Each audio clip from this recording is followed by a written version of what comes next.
जय श्री कृष्णा। राधे राधे सभी को। आज के इस वीडियो में हम आपके लिए खरमास की जानकारी लेकर आए हैं। खरमास कब से प्रारंभ हो रहा है और इस दौरान क्या करना चाहिए, क्या नहीं करना चाहिए, खरमास का महत्व क्या होता है, इस वीडियो में संपूर्ण जानकारी हम आपके लिए लेके आए हैं। तो आइए शुरू करते हैं। सूर्य देव के धनु राशि में प्रवेश करते ही खरमास शुरू हो जाता है। इस दौरान किसी भी तरह के मांगलिक कार्य नहीं किए जाते। दिसंबर में खरमास कब से लग रहा है, आइए जानते हैं। सूर्य देव जब धनु राशि में प्रवेश करते हैं तब से खरमास लग जाता है और इसकी समाप्ति मकर संक्रांति के दिन होती है।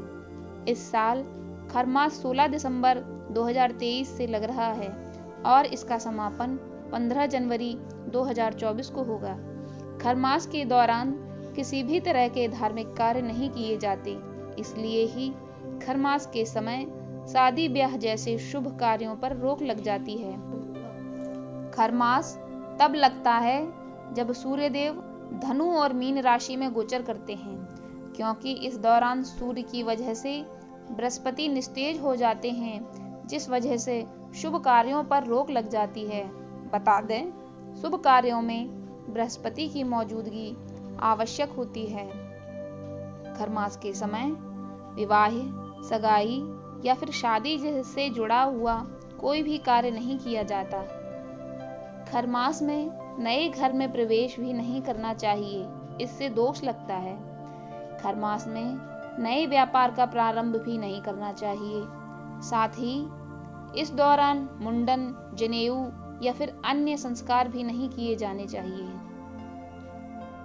खरमास में सूर्य की उपासना करनी चाहिए। इस महीने दान, जप, तप आदि करना चाहिए। यह सब करना बेहद शुभ और फलदायी माना जाता है। खरमास में ब्राह्मण, गुरु, गाय और साधु सन्यासियों की सेवा करना शुभ होता है। इस महीने में तीर्थ यात्रा पर जाना उत्तम होता है। खरमास के दिनों में मकान या प्लॉट या रियल एस्टेट से जुड़ी खरीदारी कर सकते हैं। खरमास में वाहन की खरीदारी कर सकते हैं। आप चाहें तो गोल्ड की बुकिंग कर सकते हैं। यूं तो खरमास में किसी भी शुभ कार्य को करने पर रोक लग जाती है, लेकिन कुंडली में किसी प्रकार के दोष को नष्ट करने के लिए अगर कोई भी उपाय किया जाए तो वो अवश्य ही फलित होता है। इसके अलावा खरमास के दौरान पूजा पाठ और दान करना अत्यंत शुभ माना जाता है। कहा जाता है, खरमास के दौरान किया गया पूजा पाठ खरमास के दुष्प्रभाव से बचाता है। खरमास के दौरान तांबे के बर्तनों का इस्तेमाल वर्जित माना गया है। तीर्थ स्थल की यात्रा के लिए खरमास को उत्तम माना गया है। खरमास को भगवान विष्णु का माह भी कहा जाता है। सूर्य के रथ में 7 घोड़े हैं। जब सूर्य 7 घोड़ों वाले इस रथ पर सृष्टि की परिक्रमा लगाते हैं तो वह नियमानुसार एक क्षण के लिए भी नहीं रुक सकते और न ही धीमी गति कर सकते हैं। एक बार जब सूर्य देव अपने रथ पर सृष्टि की परिक्रमा लगा रहे थे, तब निरंतर दौड़ने के कारण सूर्य देव रथ के घोड़े हेमंत ऋतु में थक गए और एक तालाब के पास पानी पीने के लिए रुक गए। सूर्य देव को इस बात का भान था कि वह रुक नहीं सकते, नहीं तो सृष्टि पर संकट आ जाएगा, तो उन्होंने तालाब के पास खड़े 2 गधों को अपने रथ में जोता और पुनः सृष्टि की परिक्रमा के लिए निकल पड़े। गधे की रफ्तार धीमी होती है, इसलिए अपने दायित्व के चलते सूर्य देव ने धीमी रफ्तार से ही सही सृष्टि की परिक्रमा लगाना जारी रखा। धीमी रफ्तार के कारण सूर्य का तेज भी फीका पड़ गया और धरती पर सूर्य का प्रकाश कम हो गया।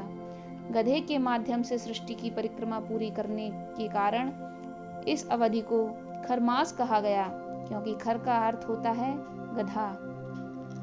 खरमास में चारपाई का त्याग करके जमीन पर सोना चाहिए। ऐसा करने से सूर्य देव की कृपा होती है। खरमास में थाली आदि में भोजन नहीं करना चाहिए।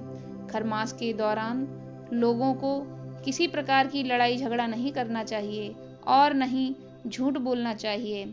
मान्यता है कि खरमास के दौरान किसी प्रकार के मांस, मदिरा आदि का सेवन नहीं करना चाहिए। ज्योतिषियों के अनुसार जिस प्रकार श्राद्ध पक्ष में नए और शुभ कार्य करना वर्जित माना जाता है, उसी प्रकार खरमास में भी कुछ विशेष कार्यों को वर्जित माना जाता है। जिस खरमास में किसी भी शुभ कार्य को करने के लिए मना किया गया है, उसमें पूजा पाठ आदि से जुड़े कार्यों को करने पर व्यक्ति को शुभ फल प्राप्त होते हैं। हिंदू मान्यता के अनुसार खरमास में प्रतिदिन सूर्योदय से पहले उठना, नदी में जाकर स्नान करना, सूर्य देव को अर्घ्य देकर उनकी साधना करना, भगवान श्री विष्णु और माता लक्ष्मी की विधि विधान से पूजा एवं जप करने का अत्यंत शुभ और फलदायी माना गया है। कार्य में मनचाही सफलता पाने के लिए प्रतिदिन सूर्य देवता का मंत्र और आदित्य हृदय स्तोत्र का पाठ करना चाहिए। खरमास के दौरान किसी निर्धन या कमजोर व्यक्ति की तन, मन और धन से मदद करना अत्यंत पुण्यदायी माना गया है। ये थी खरमास से जुड़ी संपूर्ण जानकारी।